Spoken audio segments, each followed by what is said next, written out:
Bangladesh has demonstrated solidarity and human dignity, often at significant social, environmental and economic costs. জাতিসংঘ তাদের লাশ উত্তোলন করে ফরেনসিক ডিপার্টমেন্টের মাধ্যমে আন্তর্জাতিকভাবে যাচাই বাছাই করুক যে প্রকৃতপক্ষে সে সকল হত্যাকাণ্ড যদি শেখ হাসিনা নির্দোষ প্রমাণিত হয়ে যান, তাহলে শেখ হাসিনা এই সকল গণহত্যা করেননি, তাহলে কি উনি বাংলাদেশে ফিরে আসবেন কিনা, বা ওনার বিষয়ে যে সকল মামলা মোকদ্দমা রয়েছে সে সকল মামলা মোকদ্দমা নিষ্পত্তি হয়ে যাবে কিনা। দর্শক, আওয়ামী লীগ নাকি প্ল্যান করছে দেশের মাঝেই একজন নেতা, একজন মুখপাত্র খুঁজে বের করার। বিবিসি বাংলা এমন তথ্য দিয়েছে আজ। বিবিসি বলছে আওয়ামী লীগ ঘুরে দাঁড়ানোর নানা রকমের চেষ্টা করছে। আওয়ামী লীগের নেতাদের সঙ্গে বিবিসির যে ধরনের কথা হলো তাতে অনেক বিষয় উঠে এসেছে। ঢাকায় দলটিকে নেতৃত্ব দেওয়ার জন্য লোক খুঁজছে আওয়ামী লীগ। শেখ হাসিনা সহ সবাই এখন মনে করছেন দেশের ভেতরে দলের মুখপাত্র বা নেতার প্রয়োজন, যিনি আত্মগোপনে না থেকে প্রকাশ্যে বিপর্যস্ত নেতাকর্মীদের সংগঠিত করবেন। তাদের এমন চিন্তায় সাবেক রাষ্ট্রপতি আব্দুল হামিদ, সাবেক মন্ত্রী সাবের হোসেন চৌধুরীর নাম রয়েছে। ভারতের কাশ্মীরে একটা মর্মান্তিক জঙ্গি হামলা হয়েছে। এই মর্মান্তিক ঘটনায় গোটা বিশ্ব যখন হতবাক, স্তম্ভিত, সকল দেশ যখন নিন্দা জানাচ্ছে, সকলেই যখন সমস্বরে এই হামলার প্রতিবাদ জানাচ্ছে, একজন মানুষ তখন খুবই নির্মমভাবে, খুবই অসংবেদনশীল হিসাবে, খুবই খাচ্ছরভাবে এটাকে রাজনীতিকরণ করার চেষ্টা করেছেন। এবং তিনি হচ্ছেন বাংলাদেশের মন্ত্রী আসিফ নজরুল। উপদেষ্টা আসিফের অনেকটা মনে হয় যে শনি বৃহস্পতি সব একসাথে হয়ে গেছে, মঙ্গল আপাতত দূরে আছে। কেউ কেউ আবার 300 কোটি, আবার কেউ 3000 কোটি টাকার মালিক বলেছেন। উপদেষ্টা আসিফের এপিএস যদি এত টাকার মালিক হয়, তাহলে আসিফের অবস্থাটা কি? আসসালামু আলাইকুম এভরিওয়ান, কি অবস্থা সবার? আশা করছি সবাই ভালো এবং সুস্থ আছেন। প্রতিদিনের মতো আমি ফারুকি ইউটিউব চ্যানেলের পক্ষ থেকে সোহাইব আপনাদের সাথে আছি। আপনারা ইতিমধ্যে ভিডিওর কিছু টাইটেল এবং থাম্বনেল এবং কিছু অংশবিশেষ দেখে জানতে পেরে গিয়েছেন ভিডিওটা কতটুকু গুরুত্বপূর্ণ হতে যাচ্ছে। আপনারা সম্পূর্ণ পুরো ভিডিওটি দেখলে বুঝতে পারবেন ভিডিওটা আরও কতটা তথ্যবহুল এবং গুরুত্বপূর্ণ। সো আশা করবো এক মুহূর্ত না টেলে সম্পূর্ণ পুরো ভিডিওটি আপনারা দেখবেন।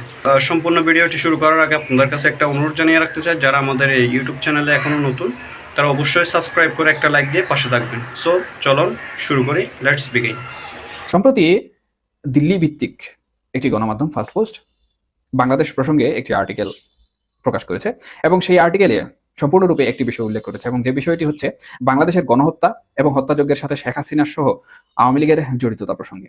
এবং ডেইলি পোস্ট এই বিষয়গুলো তথ্য উপাত্তের মাধ্যমে জানিয়েছে যে বাংলাদেশ আওয়ামী লীগ বর্তমানে তাদেরকে নির্দোষ প্রমাণ করার জন্য, কিংবা শেখ হাসিনা যেভাবে নিজেকে বৈধ প্রধানমন্ত্রী হিসাবে দাবি করেন এবং ওনার বৈধ প্রধানমন্ত্রী হওয়ার পেছনে সব থেকে বড় যে বাধা সেটি হচ্ছে ওনার পেছনে এখন গণহত্যাকারীর একটি তকমা জড়িয়ে আছে।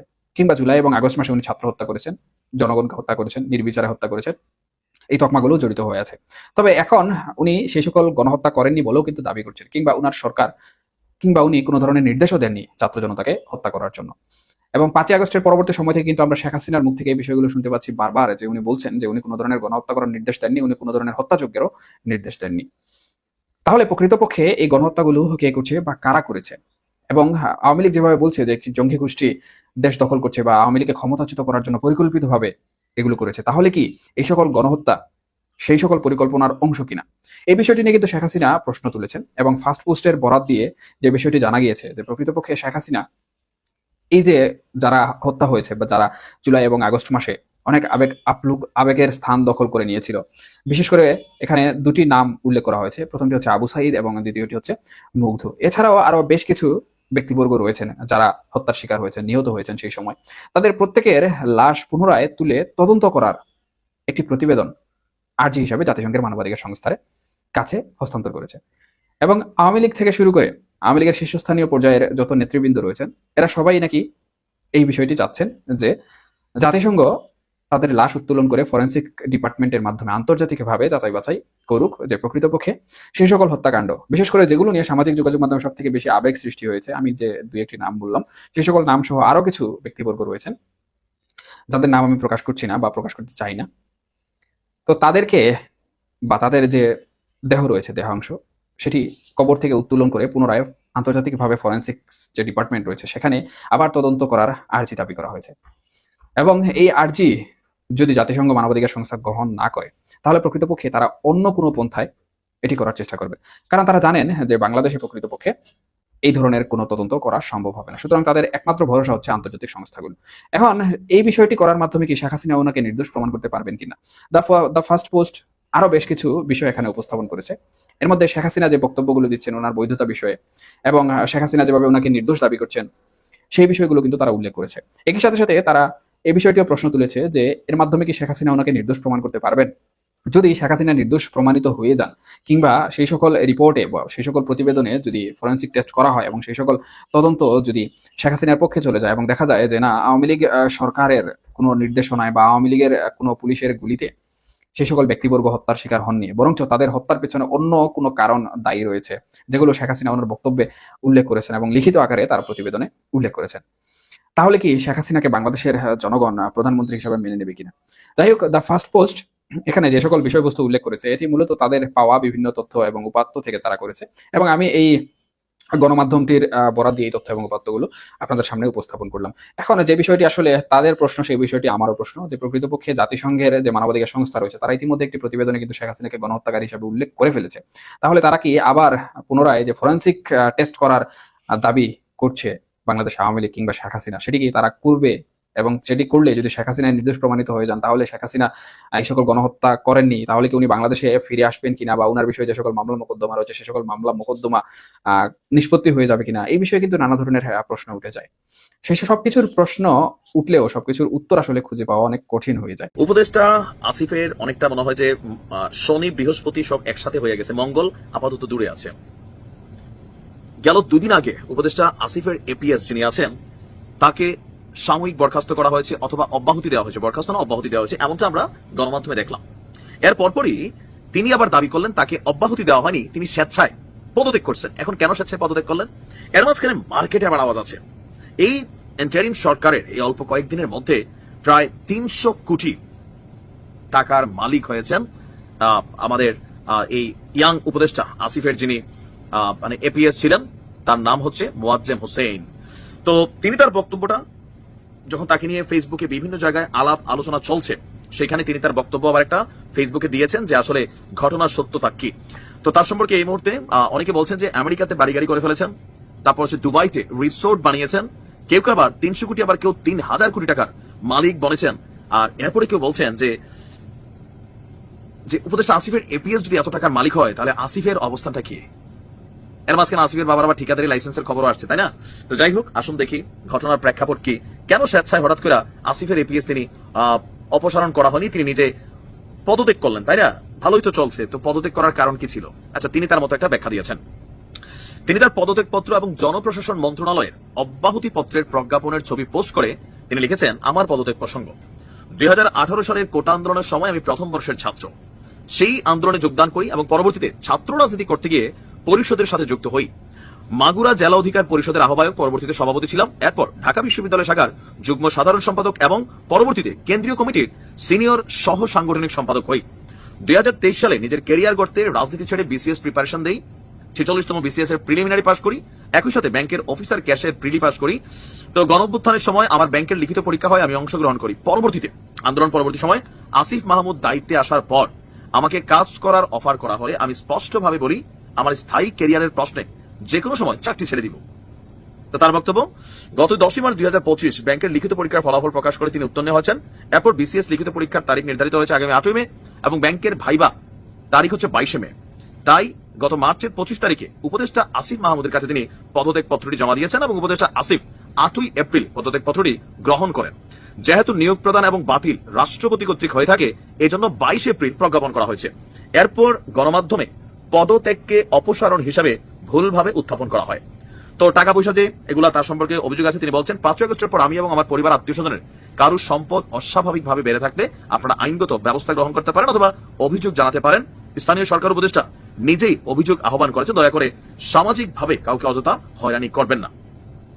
তারপর তিনি বলছেন যে তিনি যখন দায়িত্বে ছিলেন প্রবাসী অনেকেই তাকে পোশাক গিফট করেছে এবং কি তার ফোনটাও কিনে দিয়েছেন আমার বিভাগের প্রবাসী অ্যালার্ম নাই এবং সরকারে থাকাকালে প্রয়োজন বোধে সরকারি গাড়ি ব্যবহার করেছেন। এগুলো দেখে যদি ভুলভাবে উপস্থাপন করেন তাহলে আমার প্রতি অন্যায় করা হবে। তো মোটামুটি এখন এটা তিনি তার বক্তব্য দিয়েছেন, সততার জায়গাটা কিছুটা তো আছেই, একবারে নাই যে সেটাও কিন্তু বলা যায় না। কারণ তিনি বলছেন যে যদি তার বিরুদ্ধে সম্পদ পরিবার আত্মীয় স্বজনের অস্বাভাবিক বৃদ্ধি হয়ে থাকে, তিনি বেতনভুক্ত একজন কর্মচারী ছিলেন, তো সেই হিসাবে গত 6 মাসে হয়তো 6 লাখ টাকা বেতন পেতে পারেন। তো এর বাইরে যদি সম্পদ মনে হয় আসলে ওনার হয়েছে, তিনি সবাইকে আহ্বান জানিয়েছেন এটা প্রকাশ করার জন্য। কিন্তু কেউ কেউ বলছেন যে সবকিছু সেটেল দিয়েই তিনি হুট করে সরে গেছেন। বাট তিনি বলছেন যে না ভাই, সামনে আমার ব্যাংকের প্রিলিমিনারি পরীক্ষা আছে, বিসিএস ভাইবা আছে, আমি সরকারি চাকরিটা করবো, ওইটা আমার জন্য ভালো। এই উপদেষ্টার অল্প কয়েকদিন সরকারের মেয়াদ আছে, তো এই সময়টাতে আমি এখানে থাকা লাভ না, যেহেতু আমি দুর্নীতি করি না। এখন দেখেন, সত্যমিতা আল্লাহ ভালো জানে। আর আমাদের দেশে যখন যে ক্ষমতায় থাকে তার দুর্নীতি জীবনও বের হয় না। যখন তিনি ক্ষমতা থেকে যান মাটি কুইরিয়া, তখন কিন্তু কোন বাদামলা থেকে একটা বাদামও খাইছে, সেই বাদামলাও হাজির হয়, বাদাম কাপ পয়সা দাও বাবু, এরকম হয়। যাই হোক, যারা নিশ্চয়ই দেখার তারা দেখবেন, হয়তো আমরা খুব শীঘ্রই জানতে পারবো আসলে ঘটনা কি, কেন তিনি পদত্যাগ করলেন, পরীক্ষা নাকি অন্য কোনো বড় পরীক্ষা। আওয়ামী লীগ ফিরে আসার চেষ্টা করছে এবং দেশের মাঝেই একজন মুখপাত্র নিয়োগের চিন্তা করছে, এবং সেই চিন্তা করতে গিয়ে তারা নানা রকমের সমস্যার মধ্যে পড়ছে। আওয়ামী লীগ কি ভাবছে? বিবিসি বলছে দেশের ভিতরে এমন একজন নেতাকে খুঁজছে আওয়ামী লীগ, যিনি দেশের ভিতরে থেকে সশরীরে নেতৃত্ব দিতে পারবেন। কিন্তু গণ অভ্যুত্থানের পরের বাস্তবতা কি? গণ অভ্যুত্থানের পরের বাস্তবতা হচ্ছে নেতাকর্মীরা সব পালিয়ে রয়েছেন, প্রাণ ভয়ে রয়েছেন, জেল জুলুমের ভয়ে রয়েছেন, এবং বহু নেতাকর্মী জেলে রয়েছেন। এরকম বাস্তবতায় একজন সঠিক ব্যক্তিকে, যিনি কিনা আবার দেশে আছেন, যার বিরুদ্ধে তেমন কোনো অভিযোগ নেই, সেরকম নেতাকে খুঁজে পাওয়াটা খুব মুশকিল। এই মুহূর্তে আওয়ামী লীগ কি করছে? ঝটিকা মিছিল করছে। ঝটিকা মিছিল আওয়ামী লীগের বিদেশে থাকা নেতারা বিবিসিকে বলেছে যে সামনে ঝটিকা মিছিল আরও বাড়বে, তীব্র হবে। কিন্তু ঝটিকা মিছিল দিয়ে আওয়ামী লীগের ফিরে আসা সম্ভব হবে কিনা, সেটাও একটা বড় প্রশ্ন। ঝটিকা মিছিল কতটুকু হতে পারবে, সরকার কতটুকু করতে দেবে, পুলিশ এগুলোকে আদতেও টলারেন্সের মধ্যে রাখবে কিনা, সেই ব্যাপারগুলো সামনে এসে যায়। পালিয়ে থাকা নেতাকর্মীদের মধ্য থেকে কেউ কি বিদেশে থেকে কেউ কি নেতৃত্ব দিতে পারেন না? বাস্তবতা হলো তারা মনে করছে যে বিদেশে থেকে, পালিয়ে থেকে দেশে আওয়ামী লীগকে সংগঠিত করা অসম্ভব কাজ, সেই কারণেই দেশে একজন প্রয়োজন। আর দেশে একজন প্রয়োজন যখন ভাবা হচ্ছে, তখন ওই আগের মতোই 2-3টি নাম সামনে এসে যাচ্ছে। সাবেক প্রেসিডেন্ট আব্দুল হামিদ, সাবির হোসেন চৌধুরী এবং শিরিন শারমিন চৌধুরী, সাবেক স্পিকার, এই তিনজনের নাম বেশি করে আসছে। এই তিনজনের নাম যখন বেশি করে আসছে, তখন এই তিনজনকে রাজি করানো যাচ্ছে না এমন তথ্য বিভিন্নভাবে বিভিন্ন দিক থেকে শোনা যাচ্ছে, যদিও বিবিসি এই ব্যাপারে নিশ্চিত করেনি। বিভিন্ন দিকে যে গুঞ্জন, তাতে হচ্ছে জেল জুলুমের ভয়ে এই তিনজনও রাজি হচ্ছে না বলে আওয়ামী লীগের হাইকমান্ড নেতৃত্ব খুঁজে পাচ্ছে না এখন পর্যন্ত, সঠিক ব্যক্তি খুঁজে পাচ্ছে না দেশে যাদের উপরে নেতৃত্ব দেওয়া যায়। আবার রিফাইন্ড আওয়ামী লীগের যে তত্ত্ব দেওয়া হচ্ছে, সেই রিফাইন্ড আওয়ামী লীগও মূল আওয়ামী লীগ নেবে না, সেটাও আওয়ামী লীগের নেতারা, অন্তত 9 জন নেতার সঙ্গে বিবিসি কথা বলেছে। তারা বলেছে যে রিফাইন্ড আওয়ামী লীগ মেনে নেওয়া হবে না, যাকেই দায়িত্ব দেওয়া হোক তাকে মুখপাত্র হিসেবে দায়িত্ব দেওয়া হবে, যিনি শেখ হাসিনার কথা মতো সবকিছু পরিচালনা করবেন। শেখ হাসিনাকে বাইপাস করে, শেখ হাসিনাকে বাদ দিয়ে আওয়ামী লীগ করার চিন্তাভাবনা যারা করবেন, তাদেরকে এই নেতৃত্বে আনা হবে না, এবং সেরকম কর্মকাণ্ড যদি সরকারের পক্ষ থেকেও করা হয়, তবুও সেটা মেনে নেওয়া হবে না বলেও জানিয়েছেন আওয়ামী লীগের নেতারা। কিন্তু সাহস করার প্রসঙ্গটাই সামনে আসে যে আদতে সাহস করবে কে? এর মাঝে যেটা হয়েছে সেটা হচ্ছে যে বিদেশে থাকা 5 জন এবং দেশে থাকা 4 জন নেতা বিবিসিকে তাদের মতামত জানিয়েছেন। যেই নেতৃত্বে আসবে তিনি শেখ হাসিনার বাইরে গিয়ে কিছু করতে পারবেন না, এই শর্ত জুড়ে দেওয়া হয়েছে, যেটা একটু আগে বললাম। এর মাঝে আওয়ামী লীগ যেটা করছে সেটা হচ্ছে যে আন্তর্জাতিক লবিং চালাচ্ছে। জুলাই আগস্টের আন্দোলন, সেই আন্দোলনে প্রায় 3000-এর বেশি পুলিশ হত্যা হয়েছে এরকম শোনা যাচ্ছে, সেগুলো ব্যাপারে, এবং জুলাই আগস্ট যে আন্দোলন, সেই আন্দোলনে আওয়ামী লীগ কাউকে মারেনি, এরকম ব্যাপার নিয়ে আন্তর্জাতিক লবিং, জাতিসংঘ সহ আন্তর্জাতিক লবিং আওয়ামী লীগ চালাচ্ছে বলেও তারা বিবিসিকে জানিয়েছেন। এর মাঝে একটি প্রশ্ন বিবিসি করেছিল, সেটা হচ্ছে যে আওয়ামী লীগ ক্ষমা চাওয়ার দিকে যাবে কিনা, কিংবা আওয়ামী লীগের মধ্যে কোনো অনুশোচনা আছে কিনা জুলাই আগস্টকে কেন্দ্র করে। আওয়ামী লীগের নেতাকর্মীরা বলেছে যে ক্ষমা চাওয়ার প্রসঙ্গেও নিয়ে আমাদের কোনো বক্তব্য নেই, অনুশোচনা নিয়েও কোনো বক্তব্য নেই, কারণ আওয়ামী লীগ মনে করে জুলাই আগস্ট যে বিপ্লব এবং হত্যাকাণ্ড, সেটি একটি আন্তর্জাতিক ষড়যন্ত্র ছিল, দেশি এবং আন্তর্জাতিক ষড়যন্ত্রে এটি করা হয়েছে। এই হত্যাকাণ্ড শেখ হাসিনা করেননি, তেমনটা তারা বলার চেষ্টা করেছেন। তবে ব্যক্তিগতভাবে অনেক নেতা ভাবছেন যে আমাদের কিছু ভুল ছিল, দলগতভাবে সেগুলো মেনে নেওয়ার প্রক্রিয়া এখনো শুরু হয়নি। সব হত্যাকাণ্ডের তদন্ত চায় আওয়ামী লীগ, এমনটাও তারা বলেছেন যে যত হত্যাকাণ্ড হয়েছে, পুলিশ হত্যাকাণ্ড হয়েছে, সেই হত্যাকাণ্ডগুলোর তদন্ত চায় তারা। নির্বাচন আসতে আসতে দলের জনপ্রিয়তা বাড়বে বলেও তারা মনে করেন। নির্বাচন আসতে যদি দেরি হয় তাহলে দলের জনপ্রিয়তা আরও বাড়বে, এমনটাও তাদের ভাবনা। তবে নির্বাচন নিয়ে তাদের আরেকটা ভাবনাও রয়েছে, সেটা হচ্ছে যে দলের নেতাকর্মীরা বেশিরভাগই যখন পালিয়ে রয়েছেন, জেল জুলুমের ভয়ে রয়েছেন, কেউ বাড়িতে থাকতে পারছেন না, সেরকম অবস্থায় আগামী নির্বাচনে আওয়ামী লীগ আদৌ অংশগ্রহণ করবে কিনা সে ব্যাপারে যথেষ্ট সন্দেহ রয়েছে। কারণ তাতে করে আওয়ামী লীগের ভরাডুবি হওয়ার সম্ভাবনা রয়েছে, আর ভরাডুবি হওয়ার সম্ভাবনা যদি থাকে তাহলে আওয়ামী লীগ আগামী নির্বাচন করবে না, আগামী নির্বাচন বয়কট করতে পারে।